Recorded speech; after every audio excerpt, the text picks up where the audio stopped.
Hi, நிறைய பேர் கிளைண்ட்ஸ்லாம் கேட்குற ஒரு டவுட் என்னன்னா, சார் இந்த பெல்ட் இருக்கு வாங்கி போடலாமா? இப்படி எனக்கு போஸ்ச்சர் மெயின்டைன் பண்ணணுமா? அப்படின்னு சொல்லிட்டு நல்லா தெரிஞ்சுக்கோங்க. இந்த போஸ்ச்சர் பெல்ட்டை மெயின்டைன் பண்ணது தவிர, உங்களோட மசில் ஸ்ட்ரக்சரை மெயின்டைன் பண்ணல.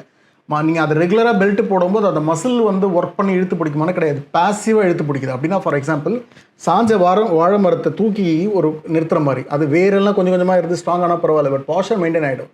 திருப்பி விட்டீங்கன்னா திருப்பி அதே மாரி இறங்கும். அதே மாதிரி இப்போ நான் என்னோட மசில் எப்படின்னா, இப்போ வீட்டிலேருந்து இந்த சென்டருக்கு நடந்து வரேன்னு வச்சுக்கோங்களேன், என் மசில் வேலை செய்யுது. இதுக்கு பதிலாக வீட்டிலேருந்து என்னை ஒருத்தர் தூக்கிட்டே இங்கே வந்தாங்கன்னா என் மசில் வேலை செய்யாது. கரெக்டுங்களா? ஸோ இதே தான் நடக்குது. போஸ்ச்சர் பெல்ட் இழுத்து போடும்போது போஸ்ச்சரை மெயின்டைன் பண்ணுது. பட் உங்களோட மசில் எக்ஸாக்டாக அது வேலை செஞ்சு அதை ஹோல்ட் பண்ணுதான்னு கிடையாது. அது பாசிவாக ஹோல்ட் பண்ணுது. விட்டிங்கன்னா திருப்பியும் பழைய நிலைமைக்கு போகாது. ரெகுலராக யூஸ் பண்ண இருக்கும். பட் ஜாயின்ட் ஸ்டிஃப் ஆக சான்சஸ் ஜாஸ்தி.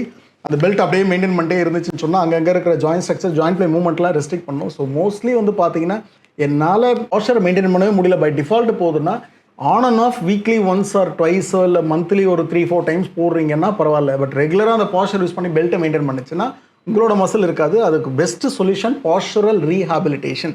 போஸ்ச்சுரல் ரீஹாபிலிட்டேஷன் எக்ஸசைஸ் இருக்குது. கூகுளில் போய் பாருங்கள். என்ன போஸ்ச்சர் பாருங்கள். ஸ்வே பேக் போஸ்ச்சரா, இல்லைன்னா கூம் போட்டு இருக்கீங்களா, இல்லை ஒரு லம்ப லாடஸ் எக்ஸசைஸா, இல்லை ஏன்னோ அப்பர் க்ராஸ் சிண்ட்ரோம் போஸ்ச்சர் போதும். என்ன போஸ்ச்சர்னு பார்த்து அந்த போஸ்ச்சருக்கான எக்ஸசைஸ் ரெகுலராக செஞ்சால் மெயின்டைன் ஆகும். நம்ம இல்லை அது தூக்கி யாராவது என்ன பிடிச்சிக்குங்க அப்படின்னு சொன்னீங்கன்னா அது இழுத்து பிடிக்க விட்டிங்கன்னா திருப்பி போகும். அந்த பெல்ட் போட ஜாயிண்ட் ப்ளே மூவ்மெண்ட்ஸ்லாம் ரெஸ்ட்ரிக்ட் ஆகும், தொந்தரவு கொடுக்கும்.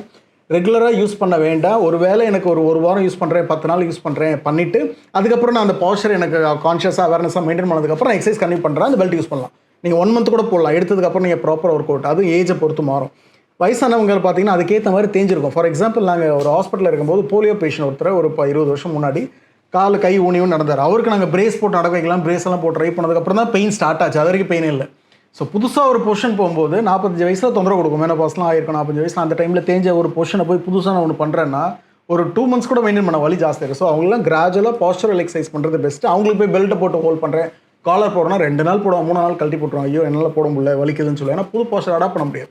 ஸோ அந்த மாதிரி இருக்கவங்களும் போஸ்ச்சுரல் ரீஹாபிலிட்டேஷன். இல்லை ஒரு 22 வயசு 23 வயசு இப்போ தான் சிஸ்டம் ஸ்டார்ட் பண்ணுறேன், வலிக்குது, கொஞ்சம் நாள் போடுறேன், போட்டு விடு. அதையே டிபெண்ட் பண்ணாமல் போட்டிங்கன்னா ஓகே. ஸோ இப்போ ரொம்ப காமனாக இருக்குது. ட்ரெஸ்குள்ளே போட்டுக்கிறேன், அந்த பெல்ட் போட்டால் நல்லா இருக்குன்னு சொல்லிட்டு ரொம்ப காமனாக ஒரு ஹேபிட்டாக இருக்குது.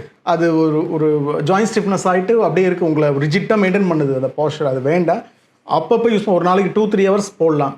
ரெகுலராக வேண்டாம். 2-3 ஹவர்ஸ் போடுறீங்க, ஒரு போஸ்ட் லஞ்ச் நான் சாப்பிடும் போதெல்லாம் எடுத்துருவேன்னா ஓகே. பட் ரெகுலராகவே இந்த போஸ்ச்சர் பெல்ட் போடுறதால ஜாயின்ட் ப்ளே மூவ்மெண்ட் ரெஸ்ட்ரிக்ட் ஆகும். ஸோ பார்த்து கேர்ஃபுல்லாக போடுங்க. நல்லது. நீங்கள் 1 மந்த் கூட ரெகுலராக போடலாம். எல்லாருமே அந்த பெல்ட் யூஸ் பண்ணலாம். ஆனால் பார்த்து யூஸ் பண்ணுங்கள். ரெகுலராக அதில் ஹேபிட் ஆகி 3 இயர்ஸ் 4 இயர்ஸ்னால் ஜாயின்ட் மூவ்மெண்ட் ரெஸ்ட்ரிக்ட் ஆச்சுன்னா தொந்தரவு கொடுக்கும். பார்த்து.